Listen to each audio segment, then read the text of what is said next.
हूं। मैं ये जानना चाहता हूं कि जो मौजूदा हालात हैं उस पर आपकी राय क्या है। आप इन हालात को कैसे देख रहे हैं। इस्राइल का हमला ईरान पर ऐसा लग रहा था कि ये हमला होगा, लेकिन ऐसे समय होगा कि जब ईरान न्यूक्लियर प्रोग्राम को लेकर के अमेरिका के साथ बातचीत के कई राउंड पूरे कर चुका है। ऐसे में जब ये हमला होता है तो इसकी चिंगारी कहां तक भड़कती नजर आ रही है। देखिए, ये हमला जैसे आपने कहा वो एक्सपेक्टेड था, लेकिन इजराइल ने अपना वक्त शायद इजराइल ने चुना है एक तरफ। दूसरी तरफ प्रेसिडेंट ट्रम्प ने कहा था कि 60 दिन ही सिर्फ जो है वेट किया जाएगा टॉक के लिए, और उसके बाद या तो आप एग्रीमेंट कर लें या तो लड़ाई कर लें। जी। तो आज 61वां दिन है, 60 + 1 61 दिन है, और उसमें ट्रम्प के जरिए ही इजराइल ने वो बात की है जिसका खदशा पूरी दुनिया सोच रही थी। जी। अब देखना यह है कि ईरान कैसे इसका रिस्पॉन्ड करता है। जी। क्योंकि दूसरी तरफ हम ये भी देखते हैं कि डिगो गार्सिया पे बहुत बड़ा जखीरा इकट्ठा किया है ट्रंप ने, जो जी। उनका एक बेस है। और अक्टूबर 2023 से लेकर अक्टूबर 2024 के बीच में ट्रंप ने लगभग 17.9 अरब का असलहा सप्लाई किया है इसराइल को, जिसमें जो है प्रिसीजन मिसाइल्स भी हैं और बड़े बॉम्ब्स भी हैं, शेलिंग बॉम्ब्स भी हैं। जी। तो इन्हीं सब सारों चीज़ों का अटैक किया है, और 200 जहाज इसमें शामिल थे। अभी चीज़ें परतें पूरी तरीके से खुली नहीं हैं, जी। और उतनी दूर से जहाज अगर आया है तो इसकी एयर फ्यूलिंग भी हुई होगी जिसका अमेरिका ने किया है। जी। लेकिन अब यहाँ पे अमेरिका पेश नहीं है, और उनके प्रेसिडेंट ने कहा कि प्रेस किया है इजराइल के इस एक्शन को, लेकिन साथ ही साथ सेक्रेटरी ऑफ स्टेट रूबियो ने कहा है कि इससे हमारा कोई लेना देना नहीं है। जी। हमको यही चीज नजर आती है जो इंडिया पाकिस्तान में हुआ था। अमेरिका ने जिस तरीके का खेल खेला था डिंग डोंग, जी। बाद में कहा हमारा कोई लेना देना नहीं है, फिर पाकिस्तान के पाले में झुक गया। जी। वही चीज यहां पर भी नजर आ रही है। जी। और देखना अब यह है कि ईरान किस तरीके की बातें और कैसे जो है इतना रिस्पॉन्स देता है। लेकिन एक तरफ जो है इतने बड़े अटैक्स हुए हैं, दूसरी तरफ यह है कि लगातार उसके बड़े बड़े जो है अधिकारी जो है मारे जा रहे हैं, और ईरान इसमें कुछ नहीं कर पा रहा है। इसका साफ जाहिर हो रहा है कि ईरान की इंटेलिजेंस बिल्कुल फेल्ड है। ठीक है, तो ईरान की इंटेलिजेंस फेलियर है ये साबित होती है। अब दीपक बोहरा जी हमारे साथ जुड़े हुए हैं, एक्सपर्ट है फॉरेन अफेयर्स के। अब दीपक बोहरा जी, मैं आपके पास आना चाहता हूं, आप इस पूरी हालात को किस तरह से देख रहे हैं। क्या इजराइल निडर होकर के और बिल्कुल अकेला उसने ईरान पर इस तरह से हमला कर दिया, ये जानते हुए कि ईरान लगातार ये कह रहा है कि हम झुकेंगे नहीं, हम हमले अगर होता है तो जवाब देंगे। इसके पहले वाले हमले में ईरान ने बैलिस्टिक मिसाइल भी दागा था इजराइल पर। तो क्या ये सब कुछ इजराइल अकेला कर रहा है। बहुत धन्यवाद साहब। मेरी आवाज पहुंच रही है आप तक? बिल्कुल पहुंच रही। और मैं कोई एक्सपर्ट नहीं हूं फॉरेन अफेयर्स में, भारत का राजदूत हूं। तो मेरा बिल्कुल टाइटल बिल्कुल बिल्कुल बिल्कुल जी। इसको बदल दीजिए, कोई एक्सपर्ट नहीं है। एक्सपर्ट आपने ये जो बाकी शब्द लोग। इस्तेमाल किया उसमें सब कुछ छिपा हुआ है। जी बताएं। अब मैं आपको बताता हूं, बहुत साल मैं इस रीजन में रहा हूं। फर्स्ट क्वेश्चन ये आपने बता दिया हमको क्या हो रहा है। हमारी ट्रेनिंग ये होती है क्यों हो रहा है। कौन है ईरान का दोस्त रीजन में, एक का नाम लीजिए। मैं अभी तक इंतजार करूंगा जब आप बता दें मुझे ईरान का दोस्त कौन है। 200 इजरायली जहाज, जैसा आपने बताया, उन्होंने 100 से ज्यादा साइट्स पे अटैक किया है, इंक्लूडिंग वो नातान्स जो उनकी सबसे बड़ी न्यूक्लियर। मैं तो रहा हूँ उस एरिया में सर। ये ऑपरेशन रासिंग, और बहुत जबरदस्त नुकसान हुआ है। और ये जो हुसैन सलामी साहब थे, इनको भी मार दिया, इस्लामिक रेवोल्यूशनरी गार्ड्स के हेड, बाकी उनके senior military figures, several nuclear scientist. और बेंजामिन नेतन्याहू साहब ने अपने लोगों से कहा है कि आप सामग्री घर में रखिएगा, सामान रखिएगा, कि हो सकता है काफी देर तक ये चलेगा। बिल्कुल, वहां आपातकाल घोषित कर दिया गया है जी कई हिस्सों में। मेरा अपना मानना है कि ये ज्यादा देर तक नहीं चलेगा, क्योंकि ईरान के पास क्षमता नहीं है बदला लेने की। बकवास बहुत करेंगे, ये कर देंगे, वो कर देंगे, यहां से आएंगे, वहां से आएंगे, कुछ नहीं कर पाएगा। अगर करना होता तो अभी तक कर गया होता। वो इंतजार कर रहा था कि मेरा न्यूक्लियर बॉम्ब बन जाए और फिर मैं इजराइल को धमकी दूंगा, क्योंकि इजराइल ने ईरान क्षमा कीजिए, कसम खाई है कि इजराइल को जीने का अधिकार नहीं है। मैं तो वहीं था जब पुराने उनके राष्ट्रपति थे, उसका नाम मैं भूल गया, बुढ़ा हो रहा हूं मैं वहीं था जब कह रहा था कि इजराइल को जीने का अधिकार नहीं है। और वही जो राष्ट्रपति था आजकल मेरा ख्याल जेल में बैठा हुआ है तेहरान के अंदर, उसके भी कुछ अपनी इंटरनल इश्यूज थी। सो जो जनता है ईरान की, sir take it from me, एक तरह बहुत अच्छा है, इस्लामिक भाई भाई बहन बहन डार्लिंग डार्लिंग बहुत अच्छा है, लेकिन जनता तंग आ चुकी है मुल्ला रेजिम से। इन्फ्लेशन आप जानते हैं कितनी है ईरान में सर? आप जानते हैं उसके जो तेल जो बिकता है थोड़ा बहुत, उसकी वो भी प्रतिबंध लगे हुए हैं, उसके रिजर्व्स कितने हैं फॉरेन एक्सचेंज के। The economy has been crushed by the mullah regime, no question about it. अब सर एक मैं आपको फाइनली बता देता हूँ कि क्या इसका असर पड़ेगा पूरी दुनिया पे, यही बहुत लोग जानना चाहते हैं कि क्या असर पड़ेगा। बहुत कम असर पड़ेगा, क्योंकि ईरान की एज इट इज जो प्रतिबंध लगे थे ऑयल आउटपुट पे, द वर्ल्ड वाज मैनेजिंग। हाँ, कुछ तेल की कीमतें बढ़ेंगी, सोने की कीमतें बढ़ेंगी, लेकिन कुछ दिनों के अंदर फिर से वो स्टेबिलिटी वापस आ जाएगी वहां पर। जी और कौन से देश सबसे ज्यादा खुश होंगे ये भी मैं आपको बता देता जी हूँ। Saudi Arabia number 1। Saudi Arabia कहता है मैं हूँ शहंशाह इस्लामिक समुदाय का, दोनों मस्जिदें तो मेरे पास है। जी पाकिस्तान कहता है कर मैं हूँ, मेरे पास न्यूक्लियर बॉम्ब है। वो टर्की कहता है ऑटोमान तो मैं हूं, मेरे पास है। और फिर ईरान तो हमेशा कहता था कि मैं हूं। ये तीनों देश बहुत खुश होंगे कि ईरान, अक्सर अंग्रेजी में कहते हैं, has been cut to size. ये बिल्कुल। तो ऑलमोस्ट आपका ये कहना है कि बहुत ज्यादा बहुत बड़ा कुछ नहीं होने वाला है, ईरान के पास ये क्षमता नहीं है कि वो इजराइल से सीधे सीधे बदले की कार्रवाई करे। मौलाना असलम रिजवी हमारे साथ मौजूद है, एक्सपर्ट है ईरान अफेयर्स के। मौलाना असलम रिजवी साहब, मैं आपके पास आना चाहता हूं, आप किस नजरिए से देख पा रहे हैं, आपको क्या दिख रहा है? क्या ईरान बदला लेगा? लाल झंडा तो फहरा दिया गया है, लेकिन क्या वो पावर, वो क्षमता है? और बार बार ऐसा कैसे मुमकिन हो जाता है कि इस्राइल हमले करता है और ईरान को पता नहीं चल पाता? ईरान के अंदर हमले हो रहे हैं, फौजी तंसीबात पर हमले, न्यूक्लियर मराकज पर हमले, बड़े बड़े जो अफसरान हैं फौजी उनको निशाना बनाया गया, साइंसदानों को निशाना बनाया गया। क्या है ईरान के मन में चल रहा, क्या बता सकते हैं आप? जी, ईरान के साथ जो जो सलूक इस वक्त हो रहा है, जी वो पूरी दुनिया इसको देख रही है। मुझे थोड़ा इसको पास्ट में जाना पड़ेगा, ताकि जो सच्चाई है वो समझ में आए। जी पहले तो आप ये समझिए कि ईरान में क्रांति और इनकलाब क्यों आया। उसके पीछे राज ये था कि 79 फरवरी 79 में जो ईरान में इस्लामी क्रांति आई, इस्लामी इनकलाब आया, उसके पीछे राज ये था कि उस जमाने की मोहम्मद रजा शाह पहलवी की जो गवर्नमेंट थी, वो अमेरिका के सामने बिल्कुल सरेंडर हो चुकी थी। जी और ईरान में हर ऑफिसेज में, जितने भी ऑफिस थे, उनमें बड़े बड़े जो अधिकारी हुआ करते थे वो ज़्यादातर अमेरिकन हुआ करते थे। और इसी चीज को सामने रखते हुए वहाँ की जो जनता थी, वहाँ के जो लोग थे, उन्होंने एक इंकलाब बर्पा किया और 2500 साला शहनशाहियत को खत्म किया। जी ये ईरान की फिक्र है कि हम किसी के सामने सरेंडर नहीं करेंगे। इसी फिक्र को लेकर वो आगे बढ़े। हम्म और आप तकरीबन 45 ईयर्स हो रहे हैं ईरान के इंकलाब को कामयाब हुए। हमेशा आपने ये देखा कि ईरान को मुख्तलिफ तरीके से इसका इक़्तिसादी बाइकाट किया गया और ईरान उन तमाम सैंक्शंस को कंटिन्यूसली झेल रहा है और बर्दाश्त कर रहा है। हम्म यहाँ तक ईरान के ख़त्म होने की बात है, या जैसे हमारे एक मेरे बहुत रिस्पेक्टेड हैं बोरा साहब को मैं बहुत सुनता हूँ, बहुत अच्छे आदमी हैं, अल्लाह इनको अच्छा रखे, दीपक वोरा जी को मैं इनको बहुत सुनता हूँ, ये मेरे बहुत खास भी हैं। इनको शायद ये मुझे ना जानते हो, लेकिन मैं इनको जानता हूँ कि एक कुछ बदगुमानियां हैं, जो मिसअंडरस्टैंडिंग है। जी आप ये देखिए कि 45 साल से ईरान का सैंक्शन है। किसी और मुल्क के साथ ये सलूक किया गया होता तो आज वो कटोरा लेकर टहलने पे मजबूर हो जाता। लेकिन हम ये देख रहे हैं कि 45 साल से ईरान, न ये कि खुद ठीक है ईरान में परेशानियां हैं, इक़्तिसादी परेशानियां हैं, वहाँ के जी लोग परेशान हैं, जी लेकिन जिस तरह के लोग परेशान हैं उसी तरह से ईरान से मोहब्बत करते हैं। मैं आपको बताऊं कि अभी जी शिराज में, तबरेज में, तेहरान में जी अभी थोड़ी देर पहले हाँ बहुत जबरदस्त वहां पर लोगों ने सड़कों पे निकलकर ईरान की हिमायत में, वहां की गवर्नमेंट की हिमायत में, आप कहिएगा तो मैं आपको वो वीडियो भी भेज दूंगा जो मेरे पास आया है, तो नारे जी लगाए हैं। और जी इसराइल को, जहां तक इसराइल की बात है, देखिए पूरी दुनिया, आप ये सोचिएगा जो मुस्लिम ममालिक हैं, जैसे वो कतर के, जब सऊदी अरब ने उसका बाइकाट किया था तो उसके पास पानी का प्रॉब्लम हुआ था, ईरान से जहाज में भर भर के पानी गया था।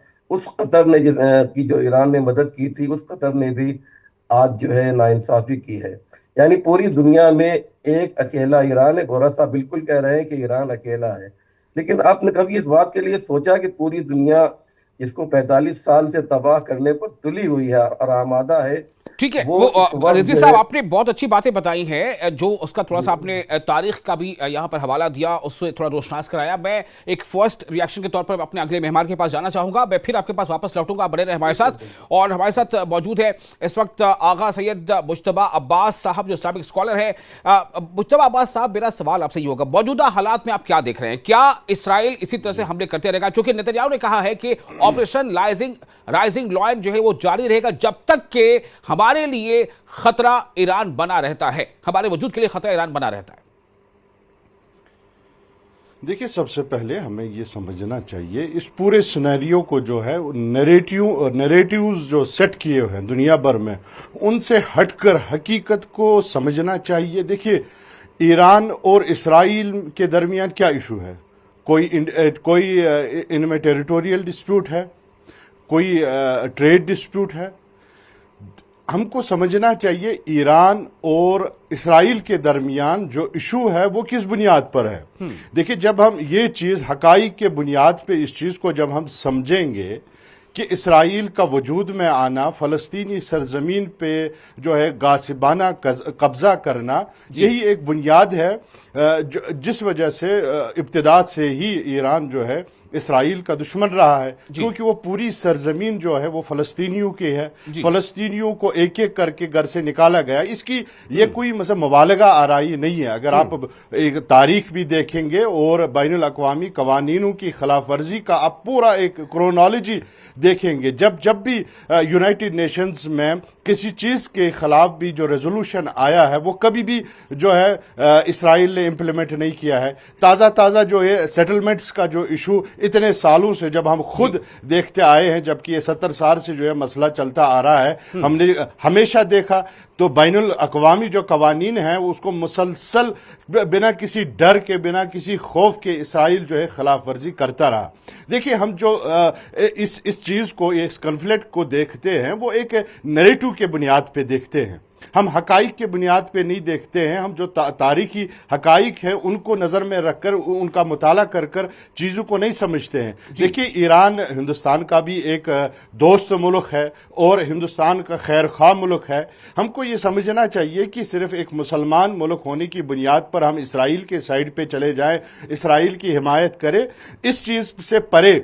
देखिए, आज की जो जियोपॉलिटिक्स है पूरी दुनिया की, we have to understand Iran is the only country जो अमेरिका की जो जोरगुई है, जो अमेरिका की वो गुंडागर्दी है पूरी दुनिया में, उसके खिलाफ खड़ा है। सैयद मुज्तबा साहब, मैं अब दूसरे राउंड के सवाल शुरू कर रहा हूं, मैं आपसे ही शुरू कर देता हूं। मैं ये जानना चाहता हूं कि नेक्स्ट क्या होने जा रहा है। पिछली बार जब इसराइल ने हमला किया था, देखिए जी, तो जवाब दिया गया था ईरान की तरफ से। क्या ईरान वो सलाहियत या फिर वो वक्त की क्यों मसलहत है? मैं ये जानना चाहता हूं आगे क्या होने जा रहा है। देखिए, ये बिल्कुल हमारी जो है मैं कहूँगा कि नासमझी होगी या मिस इन्फॉर्मेशन होगी कि हम ईरान की जो ये मिलिट्री माइट है उसको बिल्कुल हल्के में ले लें। ये आपने अप्रैल में भी देखा, जब हसन नसरुल्लाह की शहादत हुई तो उसकी रिटेलिएशन में जो है ईरान ने जो है बिल्कुल तल अवीव को अपने निशाने पे लिया। तकरीबन 200 बैलिस्टिक मिसाइल जो हैं वो इसराइल पे गिराए और आयरन डोम की जो मिथ तब तक थी वो पूरी तरह से ख़त्म कर दी गई। और फिर इसराइल को दोबारा अमेरिका से जो है मदद लेनी पड़ी, थाद सिस्टम को है रीएस्टैब्लिश करना पड़ा। थर्ड फोर्थ जो है जो टायर ये एयर स्पेस की सिक्योरिटी का है वो बढ़ाना पड़ा। हमको समझना चाहिए। देखिए, इस हम ईरान में बात करते हैं, वहाँ पे महंगाई है, वहाँ पे डिप्रेशन का माहौल है इकोनॉमी के, लेकिन आप इसकी हम सराहना क्यों नहीं करते हैं? हकाइक की बुनियाद पे जो मुल्क जिसके पास तमाम कुदरती वसाइल है, गैस है, पेट्रोलियम है, मिनरल्स हैं, लेकिन वो दुनिया को बेच नहीं पा रहा है, और इसके बावजूद वो 45 सालों से मुसलसल जो दुनिया की सख्त तरीन पाबंदियां हैं, सेक्शंस हैं, उनके होने के बावजूद भी आप देखिए ईरान में इंफ्रास्ट्रक्चर किस तरह से डेवलप हुआ है। अब दीपक गुरु साहब, मैं आपके पास आना चाहता हूं। दीपक गुरु साहब, आपने सीधे तौर पे ये कहा, दीपक गुरु साहब, ईरान में कितना डेवलप हुआ है। मैं थोड़ा रोकना चाहूंगा आपको, मुज्तबा साहब, थोड़ा रोकना चाहूंगा आपको। मैं सेकंड राउंड के लिए आगे बढ़ रहा हूं। मैं दीपक गुरु साहब, मेरा सवाल आपसे ये है कि एक अलामत है, उसके बारे में भैया और मजीद आपको बता पाएंगे, मुज्तबा साहब बता पाएंगे या फिर असलम साहब बता पाएंगे। लाल झंडा फहरा दिया गया है, वो अलामत इस बात की है कि बदला लेंगे। आप कह रहे हैं कि कुछ नहीं होगा, आप कह रहे हैं कि ईरान के पास वो सलाहियत नहीं है, लेकिन क्या ईरान के जो लीडर्स हैं क्या वो अपनी कौम को, अपनी अवाम को वो सेटिस्फाई कर पाएंगे अगर वो इस तरह का कोई हमला, जवाबी हमला नहीं करते हैं? क्या उनकी कौम बदला चाहती है इसराइल से? महमूद अहमदीनेजाद ने 2005 की स्पीच, उसका नाम मुझे याद आ गया, मैं वहीं था, बोला कि इसराइल को जीने का अधिकार नहीं है। उसकी आपको बता देता हूँ ये भी, क्योंकि मौलाना साहब जिक्र कर रहे थे इतिहास का।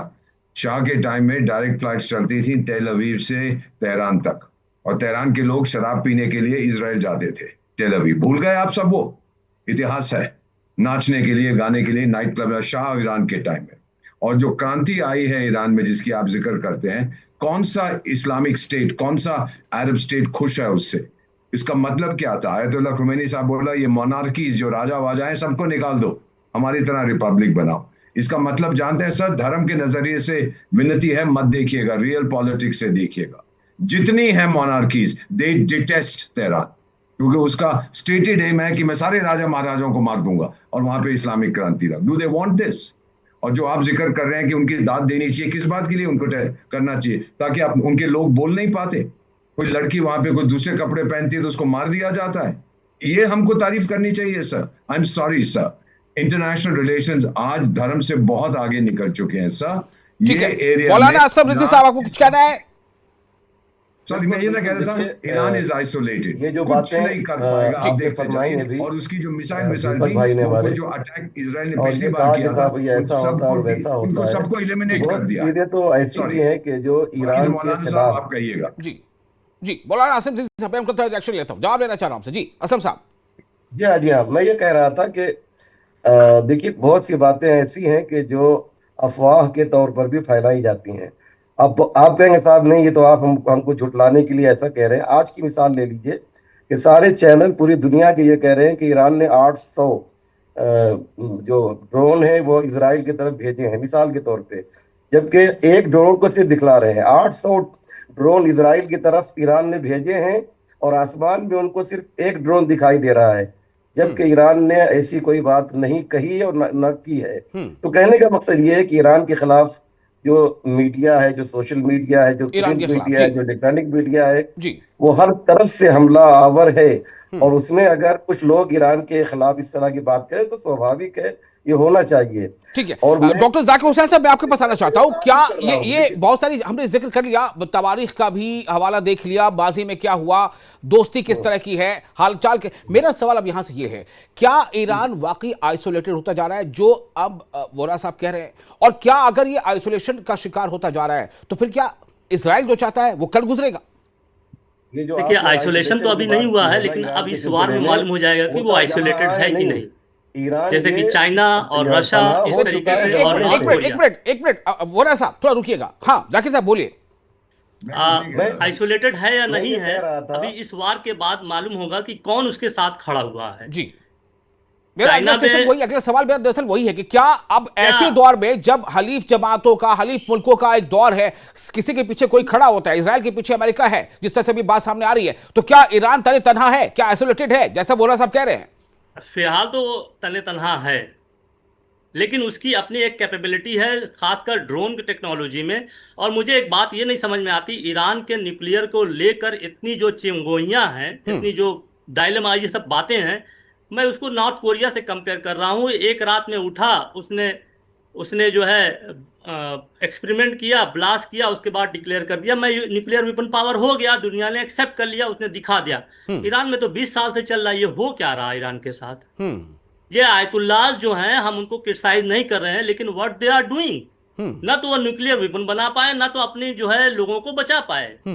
और रशिया को जो है वो ड्रोन सप्लाई कर रहे हैं। अब ये देखना है कि सिर्फ रशिया के अलावा किसी ने जो है बहुत ही खुल के ईरान का साथ नहीं दिया है इस कंडेमनेशन में। चाइना ने भी ये कहा है कि ये कंडेम नहीं किया है, किसी कहा है कि लड़ाई नहीं होना चाहिए, पीस होना चाहिए। सिर्फ टर्की ने कंडेम किया है और पाकिस्तान ने कंडेम किया है। शायद उनको लगता है कि इसके बाद उनका नंबर आएगा। हाँ, नंबर उनका आएगा, क्योंकि सबसे बड़ी बात जो यहां पर है, एक सुपर पावर की गिरती हुई इमेज है।